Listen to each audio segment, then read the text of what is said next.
Would the gentle lady yield for some questions? Yes, I will. Gentlelady yields for questions. Before I start with questions, I want to just start this and say how much I have respect for you, Representative Troxclair, and all of the women that are up there. And if I don't get to say it before we leave, happy Mother's Day to you all. When we talk about this bill, and I definitely want to focus on the bill respectfully, since I've been a member of this body, every time I've heard the term, what is a woman?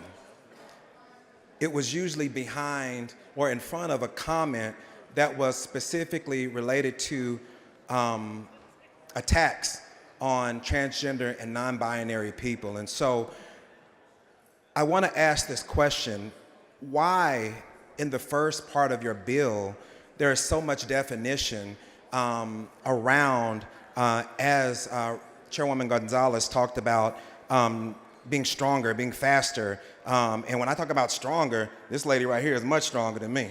And I just want to understand the need for that language versus staying very clear to the definitions that you're proposing and that you gave quite well related to what is a woman and that definition. You know, thank you, Representative Jones. You know that that the respect is mutual and the admiration is mutual to my former desk mate, and thank you for wishing us a happy Mother's Day. I gave some thought to that as well, that why do we need the legislative findings, right? Could we just file the bill with simply the definitions?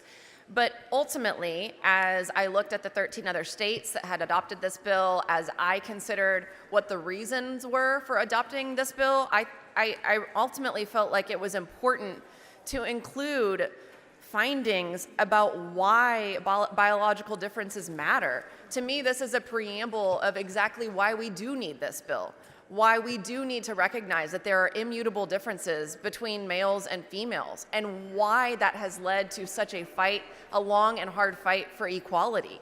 And now that we have gotten to the place that we have gotten to, the women behind me want to ensure that we maintain and support them. And so this preamble is simply to lay out the reasoning and the underlying findings that make the rest of this bill needed. Absolutely. Thank you so much for that answer. And is there a particular reason the definition that's in the Oxford Dictionary was not sufficient? What was the need to be able to put extra language that's reflective in your bill to define what a woman or womanhood is? This was the most scientifically, biologically accurate definition across the board in all circumstances, and it was therefore the most applicable for us to use in our state statute that addresses very diverse areas of law. I appreciate that. And if you could maybe, I probably missed it, I know that it was discussed in the last set of questions, but could you just maybe give us some of the sources that you used to be able to come to understanding of the language that you used? Yeah, sure. And we did talk about how this is kind of the universally accepted definitions of biological sex, medically and legally and historically, that no matter what mammal you're talking about, they are ultimately defined by the organization of their internal reproductive organs at birth.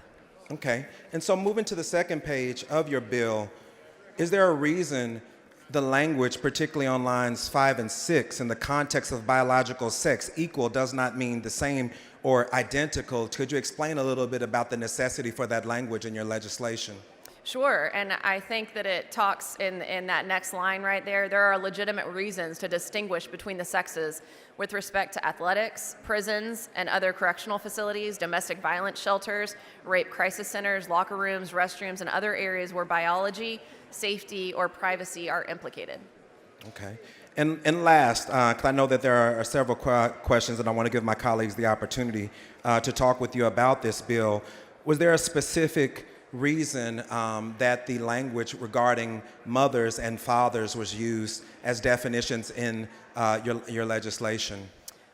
Because there were so many references to mothers and fathers throughout existing state statute, it felt important to define those terms as well, and this is, again, the most simple and universally accurate way to define those terms. Thank you so much. I really appreciate you answering my questions. Thank you.